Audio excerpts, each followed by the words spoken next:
Imagine it's 1912. The world is on the cusp of enormous change, but for many families in rural America, life is a daily struggle for survival.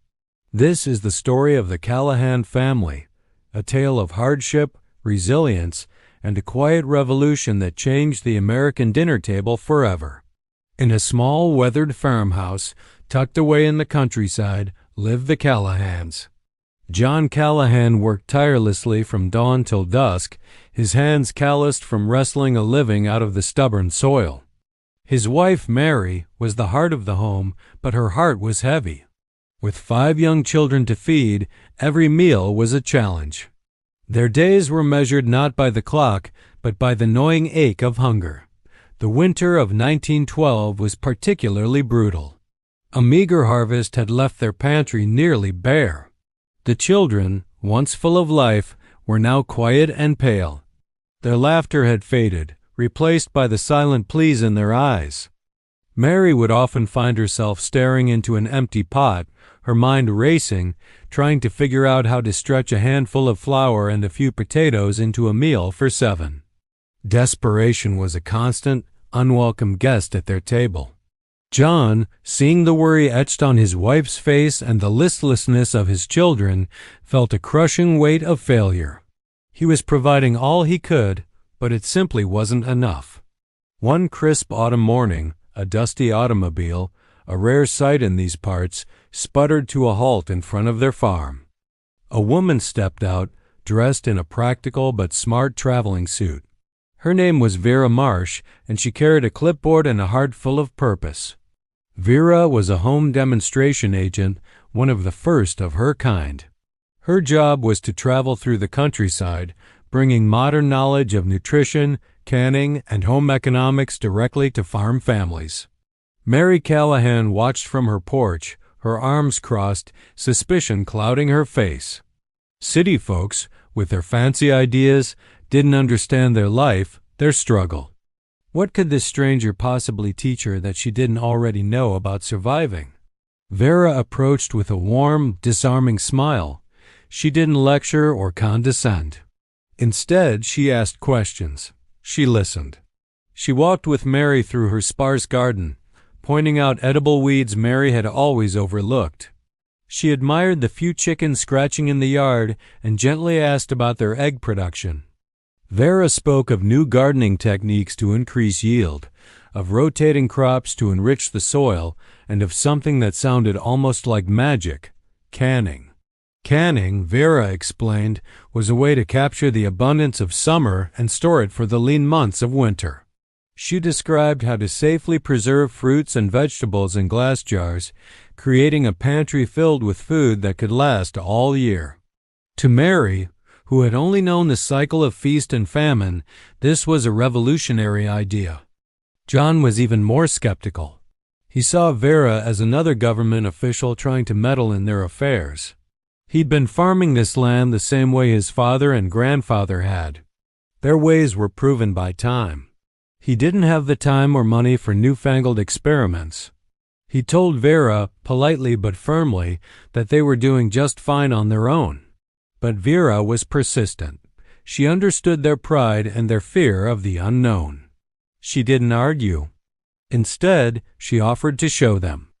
She opened her car trunk and pulled out a pressure canner, some glass jars, and a basket of tomatoes she'd brought from another farm. She invited Mary to a demonstration she was holding at the local community hall that weekend. "Just come and see," she said.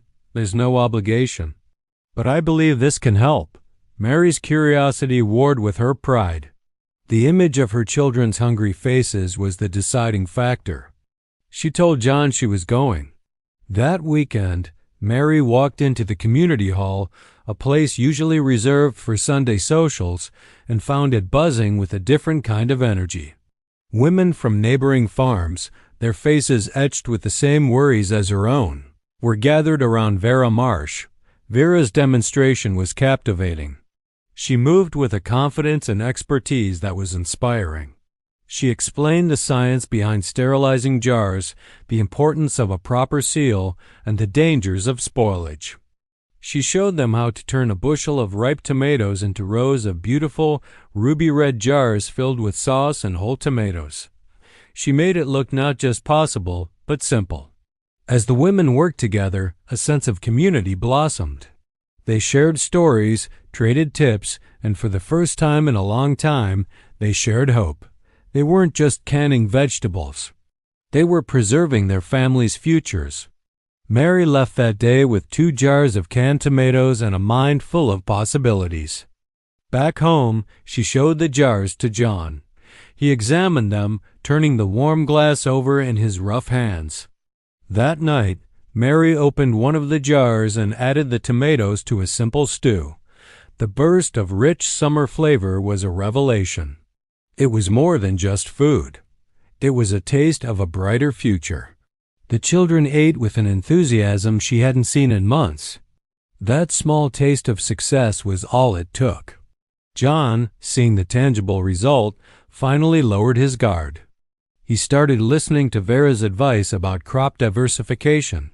He planted a larger, more varied garden the following spring, including new crops Vera had recommended. As the summer sun ripened their vegetables, Mary, now an enthusiastic convert, led the charge. Vera returned several times, bringing more knowledge and encouragement. She taught them how to preserve meats, make jellies, and even how to bake more nutritious bread. The Callahan small kitchen became a laboratory of innovation. The rhythmic pop of sealing jars became the new soundtrack of their summer. The children, no longer idle spectators, eagerly helped shell peas and snap beans, understanding that their work was filling the shelves that would feed them through the winter. By the time the first frost arrived that year, the Callahan's root cellar was transformed. Where there was once emptiness and dust, there were now shelves lined with hundreds of jars. Jars of green beans, corn, tomatoes, peaches, and pickled beets stood like colorful soldiers, a formidable army against the coming cold. The winter of 1913 was a world away from the last. The Callahan family gathered around their dinner table, which was now consistently laden with wholesome food. The children's cheeks were rosy again, their laughter echoing through the small house. The gnawing fear of hunger was gone, replaced by a quiet confidence and security. The change wasn't just in their pantry. It was in their spirit. Mary, once withdrawn and worried, was now a leader in her community, teaching other women the canning techniques she had learned. John, proud and resourceful, experimented with new farming methods, sharing his successes with his neighbors. The Callahan farm, once a symbol of struggle, had become a model of self-sufficiency. Vera Marsh and the thousands of home demonstration agents like her were the unsung heroes of a quiet revolution. They didn't bring charity, they brought knowledge. They empowered families like the Callahans to help themselves. This movement, which grew into the Cooperative Extension Service, fundamentally changed rural America, improving nutrition, health, and economic stability for millions. The story of the Callahans isn't just a piece of history. It's a powerful reminder that knowledge is the most valuable tool we have. It shows that a single person with a good idea and the courage to share it can spark a change that ripples through a community and across a nation. It's a testament to the resilience of the human spirit and the enduring power of hope, one glass jar at a time. If you love this story and want to see more episodes, like and subscribe. Out here, we tell the real stories of grit, discipline, and survival. The kind built in cold winters, long nights, and wide open land. Subscribe and turn on notifications so you never miss the next chapter of frontier strength and American resilience. Until next time, keep the code alive. See you next time.